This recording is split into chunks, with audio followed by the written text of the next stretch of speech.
I'm Shane Bigham. Chinese President Xi Jinping sent a congratulatory letter on the 40th anniversary of the establishment of the Xiamen Special Economic Zone in Fujian Province. The letter was read on Tuesday at a gathering in Xiamen marking the anniversary.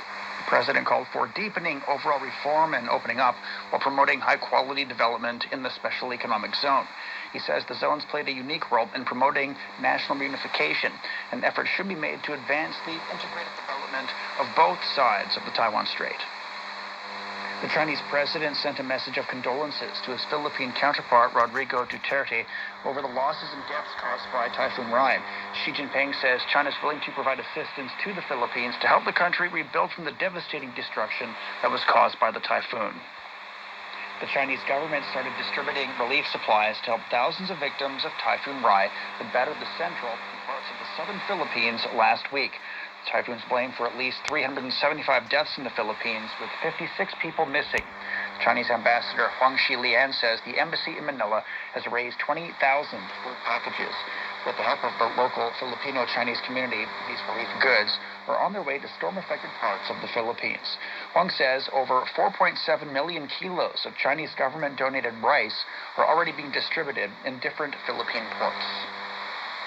China's foreign ministry says the country is taking countermeasures against illegal U.S. sanctions on Chinese officials. Spokesperson Zhao Lijian says based on the anti-foreign sanctions law, China's banning entry for 4 individuals from the United States Commission on International Religious Freedom and will freeze their assets in China. The U.S. announced sanctions against 4 Chinese officials on what it claims to be human rights issues in Xinjiang earlier this month.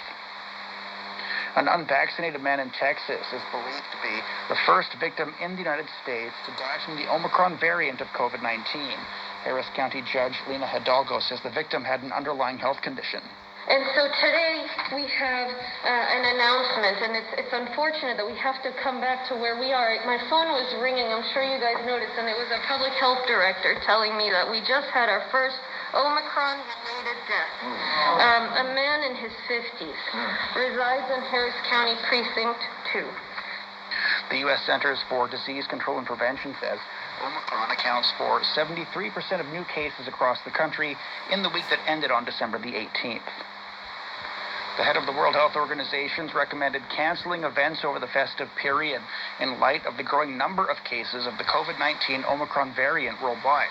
WHO Director General Tedros Adhanom Ghebreyesus says governments and individuals need to make hard decisions to protect against the virus. All of us want to get back to normal. The fastest way to do this is for all of us, leaders and individuals, to make the difficult decisions that must be made to protect ourselves and others. In some cases, that will mean canceling or delaying events. But an event cancelled is better than a life cancelled. He warned that Omicron is spreading faster than Delta, and that it's more likely that people who have been vaccinated or recovered from COVID-19 could be reinfected. 17 people are dead after a cargo ship sank off Madagascar's coast on Monday. Officials say 130 passengers were on board when the sinking took place, and so far 45 people have been rescued.